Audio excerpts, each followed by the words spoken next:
Best to leave that there, I think. Zhang Shiqi is Associate Professor of Computer Science at the State University of New York at Binghamton. Professor, good to see you. What's driving the speed, the current global surge in humanoid robot development?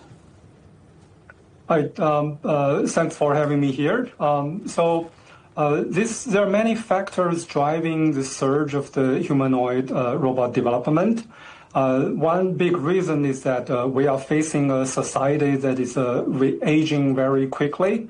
For the manufacturing industries, for instance, like car manufacturing, it is more and more difficult and more costly to recruit the labor, especially the well-trained labor in this industry.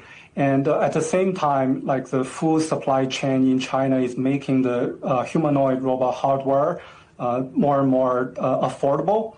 So then altogether, we are thinking of using humanoid robots to bridge the labor gap and better support the manufacturing and other industries. That's just two of the important factors driving this humanoid robot development. If you're a distinguished professor like you, clearly you're very excited by this. If you work on a car assembly line, how worried should you be?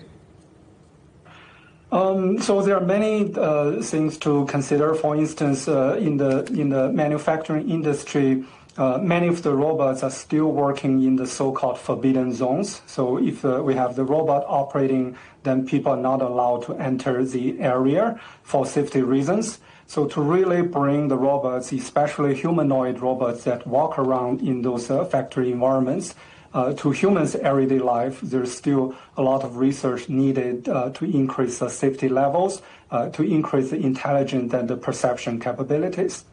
What breakthroughs and frankly, safeguards are still needed before we see robotics in everyday workplaces?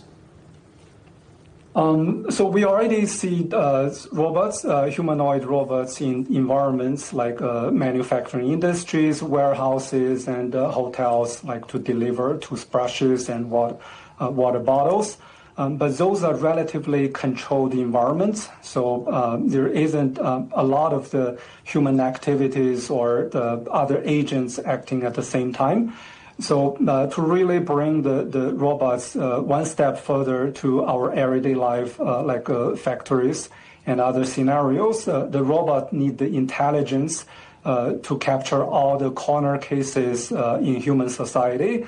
Like if the robot is delivering something, what if the object fall onto the floor? If the robot deliver a coffee, what if there's a coffee spill? And how to deal with those corner cases requires a lot of common sense and reasoning about the rules and also the regulations, where we don't have sufficient data or the knowledge to support that kind of capabilities. And there's still work needed to bring the robot to the next level, like those scenarios. Professor, we could talk for hours about this. It's fascinating stuff. Sincere thanks for your time. Zhang Shiqi, Associate Professor of Computer Science at the State University of New York.